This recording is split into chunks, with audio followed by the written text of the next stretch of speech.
The VIP Experience Podcast. So, hi, we're back with Tenzin. And now I just want to know, there's this famous picture of you on the internet. Like, just so you guys know, you can Google him and you'll find a lot of info on him. But there's this famous picture of him, hanging from the balcony with this big banner saying, Free Tibet.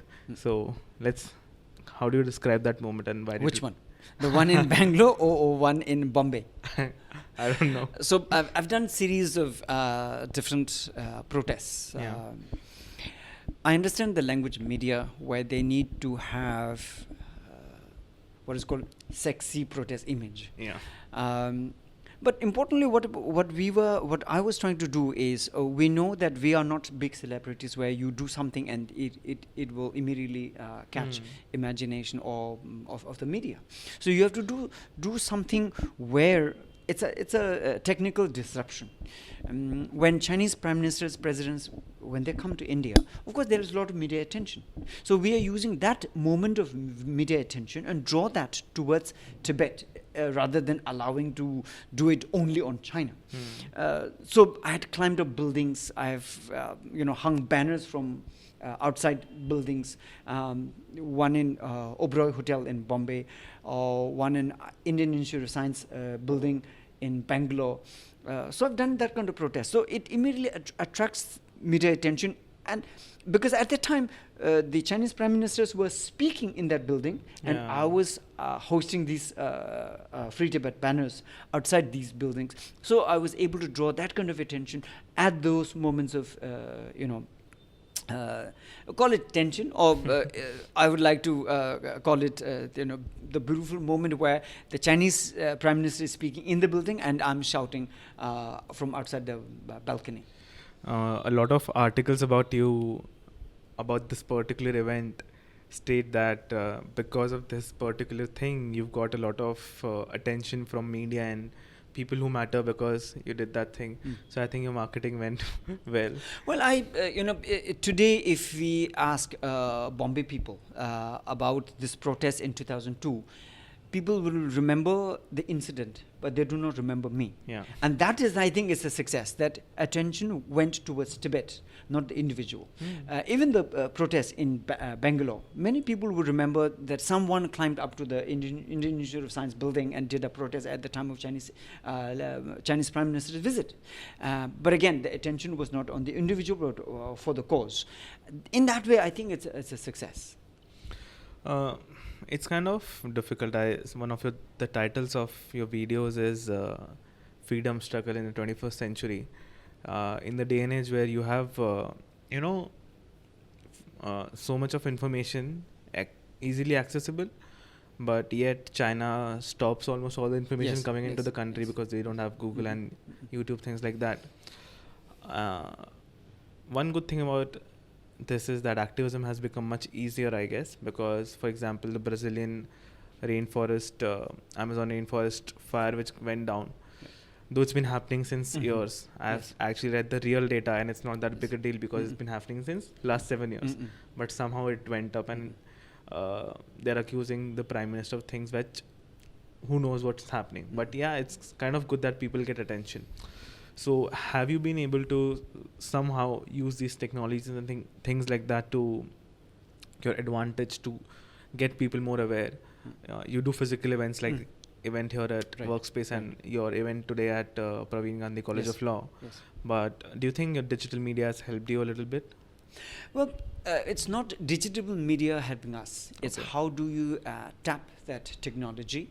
And from now, I mean, even in the past, whether it was traditional media or print media, and now technology, especially social networks.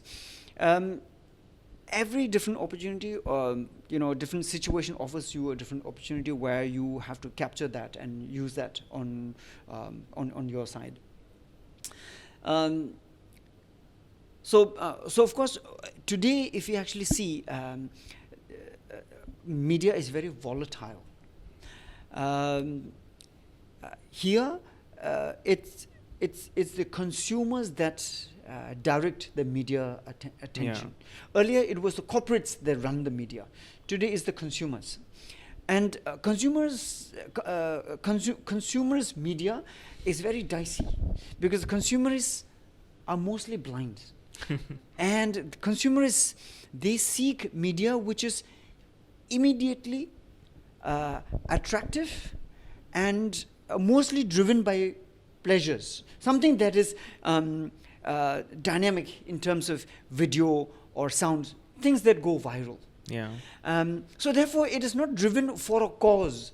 It's not mattered by a cause or a political reason or anything, but driven by virality that had gone about. So it's very difficult. It's dicey and still requires great strategic thinking in diverting that to a politically important reason, whether it's for a social cause or a political cause. One has to really be strategic and be able to market that for your own cause.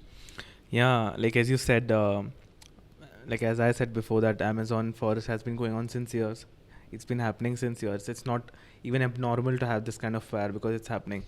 But somehow on the internet, it became sexy to discuss about it. And now just everyone wants to be on the right side of it and not read the literature about things like that. And I think a lot of times, like China suppressing so many journalists and press people has a lot of effect on Chinese people. I mean, like they would even be sympathetic to Tibet having their own sovereign state, people of China, but since it's a communist monarchy, like I don't know how to describe it because there's only one party who takes all the decisions. But I think that like a lot of people think it's a negative thing and people get addicted very easily to social media. I've done a whole episode on mobile addiction. Okay. But I hope that at least for you, I pray that it works in a positive manner and you get your message across for this. I just want to understand, like, for example, you were a refugee. There's so many refugees. You said 1 lakh people, except Dalai Lama, who's obviously famous for being a religious person and a personality rather. How do you become lakhon mein ek and try to fight for the struggle of freedom? No, for me, 1,50,000 Tibetans living outside Tibet, because we live in free, independent societies, we immediately have the responsibility to speak for 6 million Tibetans who are living inside Tibet under Chinese occupation. So we all work in different other capacities. There are some Tibetans who may not be speaking English, but they are working as a cook or a teacher or working in a monastery or as a craftsman or as an artist or selling sweaters on the Indian streets and selling sweaters in Indore or Nagpur or Coimbatore or Shimla or Mussoorie or Guwahati, many places. So we all work in different other capacities. And for me, my education, my language studies, and also because I speak 5 different other Indian languages, including Tamil, here is an extra opportunity for me to be able to work for the Tibetan freedom movement, because in free independent societies you have the opportunity to be able to reach out to different other people and say that issue of Tibet is directly in the interest of India, and therefore Indians should be more aware of this. And so instead of calling Tibet India border, many Indians actually say China border. Yeah. So that kind of ignorance. So we try to make many Indians more aware that issue of Tibet, independent Tibet, will be in the interest of India. So these are opportunities with which we try to work. But I want to go back to the first point you were talking about, the media divide. Today, China is out of the world kind of a scenario. In China, the kind of social networks that we are so habituated with, that we are so very excited, for example, Insta or Twitter or YouTube or Facebook or WhatsApp, all these are not working in China. Yeah. China has created its own new world that works with Sina, Weibo, and WeChat. WeChat. So China is a different world on the inside, and they have created the world on the outside. So this divide, not just by the great firewall and censorship, also by divide by language. China functions in Chinese language, and much of the world outside do not speak Chinese. Yeah. So even the linguistic divide between the world inside China and the world outside China, that gives China the leverage to rule over their own people. Interestingly, China, there are 3 levels of rule. For common, ordinary people, there is communism. Okay. For the rich people, there is capitalism. For the elite people like Xi Jinping, it's dictatorship. Yeah. So, for example, Xi Jinping just made himself the president forever. So, on the outside, dictators like Saddam Hussein were killed and they were destroyed. Yeah. But 160 countries who trade with China, they never questioned Xi Jinping. And it's all because of their own, business interests. Yeah. So they never talk about democracy in China, but they want to talk about democracy in Afghanistan. They want to talk about democracy in Syria or Sudan. Why? Why is America not talking about democracy in China? Or why is America not supporting the ongoing Hong Kong democracy movement? Exactly. Why? It's all because now we see that the world is driven by economic interests. And virality is created because of consumerism.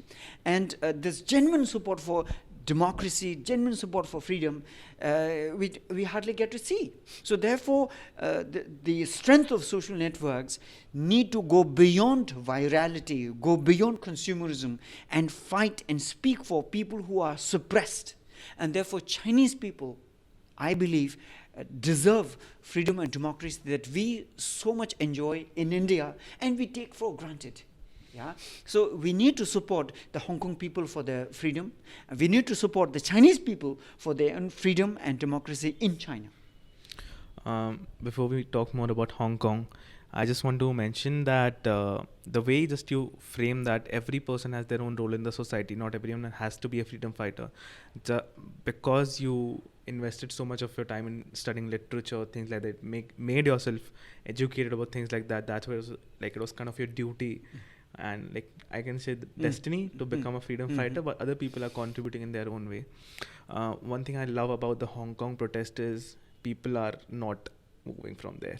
Even though the law has been taken back, they're like, no, we're not taking anything for granted now. We're out there, we need what we want. Give it to us. And it just shows that even in 21st century, when we're discussing so many things that are bad, Hong Kong being one of the financial capitals of the world has just stopped working. And they're like, no, give us what we want. How do you think Tibetan people will come together as just people and protest against is there a formal army or something like that who's working for Tibet? Is there an army? Okay, first thing, at the moment 150,000 Tibetans outside Tibet. We are spread around the world, but largest community is in India. So we run our Tibetan government in exile from Dharamshala, Himachal Pradesh. His Holiness the Dalai Lama is our spiritual and political leader. But the democratically elected president of the Tibetan government in exile, he is the political head. So he's running he's the head. So we run a non-violent freedom struggle. And for us, maintaining this non-violent freedom struggle is our belief, and we believe that this will lead us to the ultimate goal of freedom. From inside Tibet, there is constant resistance every day. So there is daily struggle with Chinese in your neighborhood, Chinese military, Chinese police, Chinese intelligence, and Chinese legal system and everything. So, but Tibetans are not alone in the struggle. Because China has invaded not just Tibet. China has invaded East Turkestan, which is a Muslim country, where you must have heard of the 1 million Uyghur people put in concentration camp. Yeah. That. And also Mongolia. Inner Mongolia is under Chinese occupation. Manchuria is under Chinese occupation. So 60% of today's Chinese landmass is occupied country. And not only these occupied countries, China is today threatening to destroy Hong Kong's democracy, and China is now threatening to invade Taiwan, which is a free and independent country. So China is a threat to not only the occupied countries, even Hong Kong and Taiwan. Now China is extending its empire by buying many infrastructures in Africa and South America. So China's constant expanding empire is a threat for many other countries. And they were able to do this because they have been promising investments in many other countries. And many of these government heads, they were inviting Chinese investments. But we'll have to see where this is going on and how China is infringing on civil societies and their freedoms in many other countries. So this is what we have to be aware, and we need to see where this is going on. So Hong Kong people, Taiwanese, Tibetans, Mongolians, and Uyghur people of East Turkestan, if we truly are able to create an alliance for freedom from China, China will be shaken. And of course, then there will be an international community who would come and support this. Yeah. Something that I want to mention is, like, there have been monarchies like Libya, where Saddam Hussein was killed, and now it's like a free human trafficking market goes on over there because there's a whole power gap going on. But any of the territories that has been occupied by China or that China is trying to occupy, they've been working before fine. Like, they're democratic countries, and they want democratic states. And China just, like, I'm just giving this argument because if someone thinks that if these countries are taken away from China, they might just not succeed. But like with people like you, we can just see that everyone wants to just be their own. Like, one of the strategies that China has been using was used by East India Company when they came to India, investing into countries. Now they've started investing in Africa as well. Heavy investments in telecom and oil and gas in Nigeria and places like this. And of course, people want a better living. That's why they are inviting such investment, but it's like a Trojan horse. It's going to bite them back.